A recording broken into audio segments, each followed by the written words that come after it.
Praise the lord. Good morning. దేవుని పరిశుద్ధ దివ్య నామానికి స్తుతి కలుగునుగాక. దైవ వాక్కు అనే డైలీ కార్యక్రమానికి ప్రేమతో మిమ్మల్ని ఆహ్వానిస్తూ మీకందరికీ కూడా గణతంత్ర దినోత్సవ శుభాకాంక్షలు మీకు తెలియపరుస్తూ ఉన్న మన దేశాన్ని దేవుడు ఆశీర్వదించి ఈ గణతంత్ర దినోత్సవాన్ని జరిపించుకోవడానికి దేవుడు అనుగ్రహించిన ఈ స్వాతంత్రాన్ని బట్టి మరి దేవుని నామాన్ని మహిమపరుస్తూ ఉన్నాను. దేవుని కృప మనందరికీ తోడై మన దేశాన్ని ఆశీర్వదించి మన దేశంలో మనము ఫలించి అభివృద్ధి పొందేటట్లుగా దేవుడే కృప చూపునగాక. ఆమేన్.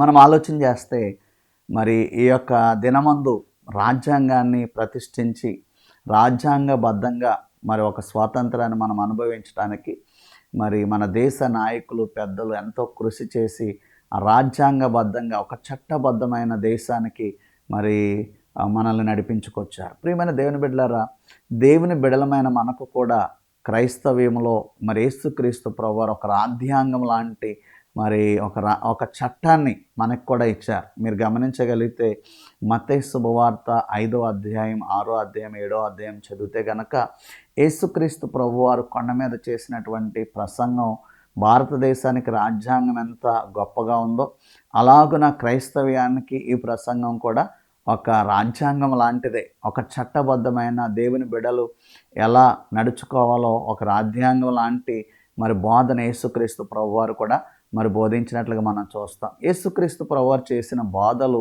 ఏవి కూడా మన దేశానికి వ్యతిరేకమైనవి కాదు. మనకు ఏ రాజ్యాంగం ఉందో ప్రభు చెప్పిన బోధలు కూడా ఆ రాజ్యాంగాన్ని బలపరిచేదిగానే ఉంది. మన దేశంలో ఉన్నటువంటి ఆ యొక్క సౌఖ్యం, మన దేశంలో ఉన్నటువంటి ఆచారబద్ధమైన విషయాలు అన్నీ మనం చూసినప్పుడు మన దేశ సామరస్యతను మరి యేసుక్రీస్తు ప్రభువారు కూడా గౌరవించే విధంగానే మన దేశ పరిస్థితులు ఉన్నాయి అని చెప్పడానికి సందేహం ఏమీ లేదు. వాక్యంలో మనం చూసినప్పుడు 2వ కొరింథీ పత్రిక 3వ అధ్యాయం 17వ వచనాన్ని మనం చదివితే, ప్రభువే ఆత్మ, ప్రభు యొక్క ఆత్మ ఎక్కడుండునో అక్కడ స్వాతంత్రం ఉండును అని ప్రభు సెలవిస్తూ ఉన్నారు. దేవుని ఆత్మ ఉన్న చోట స్వాతంత్రం ఉంటుందండి. దేవుని చిత్తంలో వెళ్ళే వాళ్ళు దేశాన్ని గౌరవిస్తారు. దేవుని చిత్తంలో వెళ్ళే వాళ్ళు చట్టాన్ని గౌరవిస్తారు. దేవుని చిత్తంలో వెళ్ళే వాళ్ళు మరి దేశ అధికారులను కూడా గౌరవిస్తారు. హల్లెలూయా. దేశం కోసం ప్రార్థన చేస్తారు. తిమోతి పత్రికలో మనం చూస్తాం.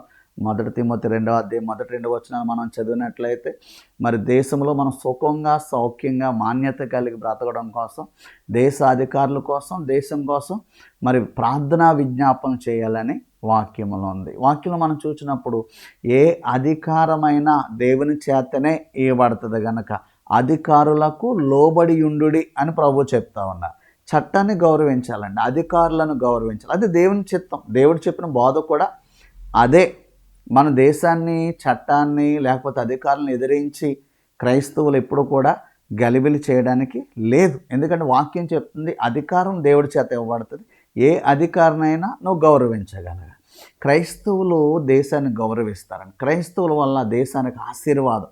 ఎందుకంటే క్రైస్తవులు దేశం కోసం ప్రార్థన చేస్తారు, దేశాన్ని గౌరవిస్తారు, అధికారులను గౌరవిస్తారు, నాయకులను గౌరవిస్తారు, మంచి అలవాట్లను లేకపోతే వాక్యానుసారమైన పద్ధతులను కలిగి ఉంటారు.